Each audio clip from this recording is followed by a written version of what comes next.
Assalamualaikum dan selamat pagi kepada para penonton. Saya Nur Azrik Alzam bin Nur Azmi, nomor matriks 07 DII 22F1006. Saya Syarif Nabil Izzat bin Syarif Roslin, 07 DII 22F1076. Pada pagi ini saya ingin membentangkan tentang dasar-dasar kerajaan ke arah perpaduan negara. Sebelum itu saya ingin mengenalkan Anda tentang perkataan dasar. Perkataan dasar ini merujuk kepada tingkah laku beberapa aktor ataupun pelaku yang tertentu dalam pembuatan dasar awam yang rasmi seperti agensi kerajaan dan juga badan perundangan. Berikutan dengan dasar yang telah Azrik catat, saya ingin menghudaikan lagi tentang dasar sosial negara. Kepemimpinan teguh, kepemimpinan yang kuat dan berwawasan adalah penting untuk menyatukan sesebuah negeri. Pemimpin mesti mempunyai kebolehan untuk mengumpulkan pelbagai kumpulan manusia dan memimpin mereka ke arah matlamat yang sama. Ini adalah salah satu role yang telah dibagi kepada pemimpin untuk rakyat. Kestabilan politik.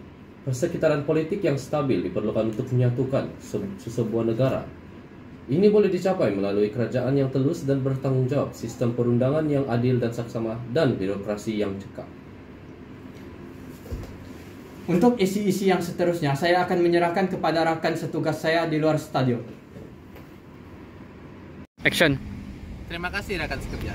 Saya Muhammad Rizal bin Muhammad Lazim, 07 DII 22F1070.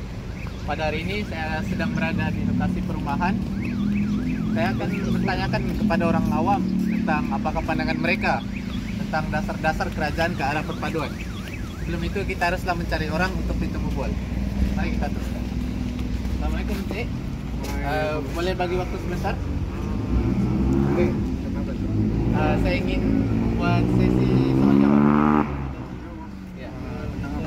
Tentang dasar-dasar kerajaan ke arah perpaduan negara. Maafkan saya sebab saya ini dari kecil belum ada pendidikan. Tidak mengapa. Cik, boleh bagi saya waktu sebentar? Saya rasa saya ada masalah untuk sakit kepala. Tidak apa, kita teruskan kepada orang seterusnya. Assalamualaikum Cik. Bolehkah bagi saya waktu sebentar? Siapakah nama Cik? Nama saya Jinanuddin Hakim. Nomor metrik saya 07 DI 22F1060. Pada hari ini, apakah yang saya lakukan di taman ini? Saya cuma duduk saja. Cik cuma duduknya lah. Pada hari ini saya ingin bertanya kepada Cik. apakah pandangan Encik tentang dasar-dasar kerajaan ke arah perpaduan negara? Menurut pandangan saya, dasar-dasar kerajaan untuk membawa ke arah perpaduan adalah melalui sistem pendidikan. Okay. Sistem pendidikan ini amat penting kepada bukan sahaja kita bilang rakyat Malaysia, tetapi pada seluruh dunia dan meliputi satu dunia. Jadi dia ni pendidikan ni penting bagi memajukan sesebuah negara. Selain itu juga ianya mampu mengeratkan hubungan silaturahim antara kaum. Di Malaysia saja terdapat berbagai kaum, antara contohnya ialah dusun, kadazan dan sebagainya. Jadi kesimpulannya Encik berpendapatlah bahawa sebuah sekolah ni dia harus diduduki oleh pelbagai kaum lah dan belajar tanpa mencetuskan sebarang rasis ataupun pilih-kasih. Okay, ada apa-apa lagi? Kita di Malaysia ni bukan sahaja penduduk Melayu, tetapi terdapat juga kaum Cina, India dan sebagainya belajar di bawah satu bumbung dan dapat belajar bersama-sama tanpa ada sebarang perbalahan atau pergaduhan. Okey, itu saja daripada Encik.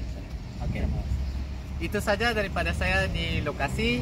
Kembali kepada studio. Sekian, terima kasih. Terima kasih kepada rakan setugas saya, Yusrizal. Apa yang dikatakan oleh Encik Izwanuddin adalah sangat menarik kerana pada umumnya dasar pendidikan negara ini digubal pada peringkat pusat oleh Kabinet, Kerajaan dan Kementerian Pendidikan melalui sistem jawatan kuasa.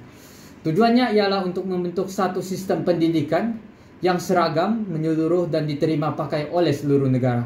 Penggubalan ini merupakan satu usaha yang sangat rumit. Ia harus dilakukan dengan teliti, dibuat kajian dan dilihat dari pelbagai sudut.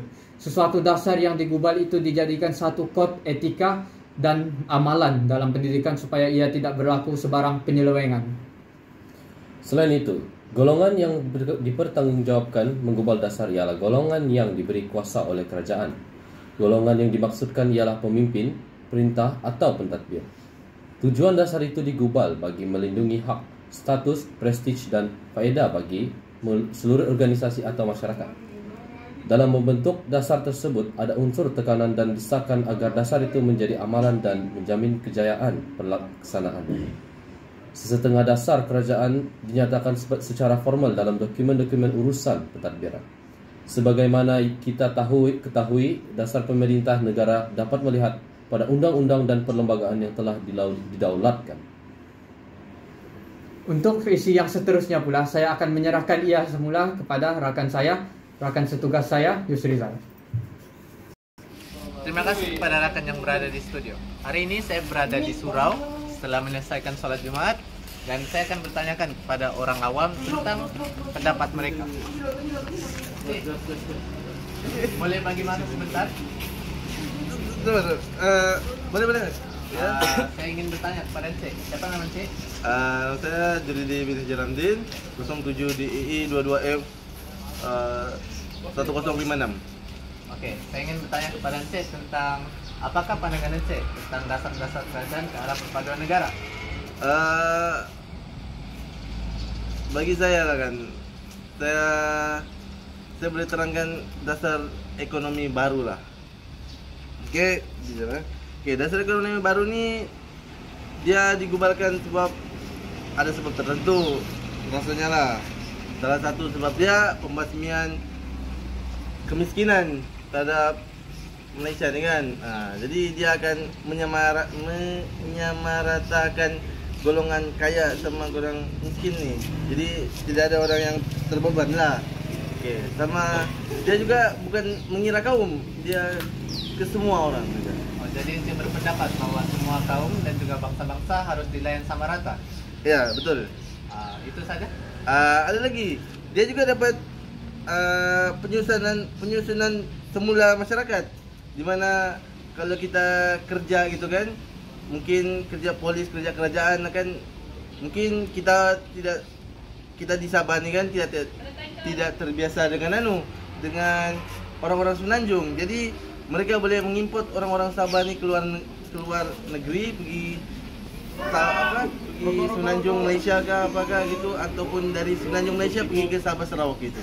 Jadi dia dapat berkomunikator sama itulah, dia dapat menyatu padukan kaum kita. Jadi dia ada besar.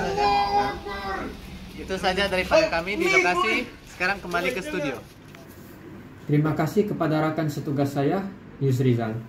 Sebelum saya mengakhiri perbincangan ini, saya ingin menambah satu lagi isi penting, yaitu Dasar Pembangunan Nasional.